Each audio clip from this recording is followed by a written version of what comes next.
Market থেকে চড়া দামে না কিনে বাসায় বানিয়ে নিন এই মজাদার জিভে জলা না কাঁচা তেঁতুলের মোরব্বা। কাঁচা তেঁতুল এখন বাজারে অ্যাভেলেবেল পাওয়া যাচ্ছে।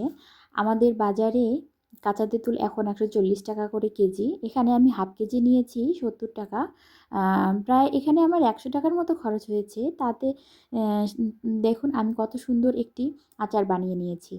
প্রথমে আমি বাজার থেকে কিনে এনে তেঁতুলগুলোকে ফ্রিজে রেখে দিয়েছিলাম, ডিপ ফ্রিজে 2 দিনের মতো। আপনারা চাইলে 24 ঘন্টা বা তার বেশি রাখতে পারেন, কোনো সমস্যা নেই। ফ্রিজ থেকে বের করে আমি এটা বাইরে রাখবো। প্রথমে হয়তো শক্ত থাকবে, আপনারা মনে করবেন যে শক্ত কিভাবে এর খোসা ছাড়ানো হবে। এটা 2-3 ঘন্টা বাইরে থাকলেই এটি নরম হয়ে যাবে এবং খোসা ছাড়ানো সহজ হবে।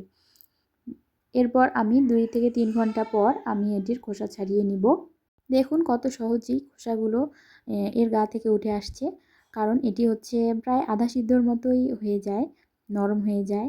তো এখন খুব সহজেই খোসাগুলো আমি ছাড়িয়ে নিচ্ছি। আপনারা ভিডিওটি ভালোভাবে দেখলে এবং বাসায় একবার ট্রাই করলেই পেরে যাবেন কীভাবে খোসা ছাড়াতে হয়। তো আমি সুন্দরভাবে সবগুলোর খোসা এখন ছাড়িয়ে নিব। এর মধ্যে আমি বেশ কয়েকটি খোসা ছাড়িয়ে নিয়েছি। এখন আমি এটির বোটা ফেলবো না, বোটা সহ আমরা রাখবো। বোটাটি ছিঁড়ে ফেলা যাবে না, বোটাটি সহ আমরা এর আচার করব। এবার আমি সবগুলো খোসা ছাড়ানোর পর এখন আমি এগুলোকে সুন্দরভাবে পানি দিয়ে ধুয়ে নিব। এরপর এখানে একটি প্যানে আমি 1 কাপের মতো চিনি, হাফ কাপের মতো পানি দিয়ে জাল করে নিব। চিনিটিতে যখনই একটি বলক আসবে, মানে শিরা হয়ে গেলেই আমরা একটি বলক আসলে আমরা এর মধ্যে ধুয়ে রাখা তেঁতুলগুলো দিয়ে দিব। শিরাটিকে বেশি ঘন করার দরকার নেই, শুধুমাত্র চিনিটি গলে গেলেই এখানে আমরা তেঁতুলগুলো দিয়ে দিব। দেন তেঁতুলগুলো দেওয়ার পর হালকাভাবে একটু নাড়াচাড়া দিয়ে সবগুলো তেঁতুল আমরা রেখে দিব। এর মধ্যে সামান্য লবণ একটু দিয়েছি আর ভালোভাবে জাল করে নিচ্ছি এখন। তো জাল করার সময় বেশি নাড়াচাড়া করা যাবে না, না হলে তেঁতুলগুলো ভেঙে যেতে পারে। এখানে সামান্য একটু কড়াইটি ঝাঁকিয়ে নিলেই তেঁতুলটি রেডি হয়ে যাবে। দেখুন সবটি শিরা টেনে নিয়ে তেঁতুলগুলো কি সুন্দর মোরব্বা হয়ে গেছে।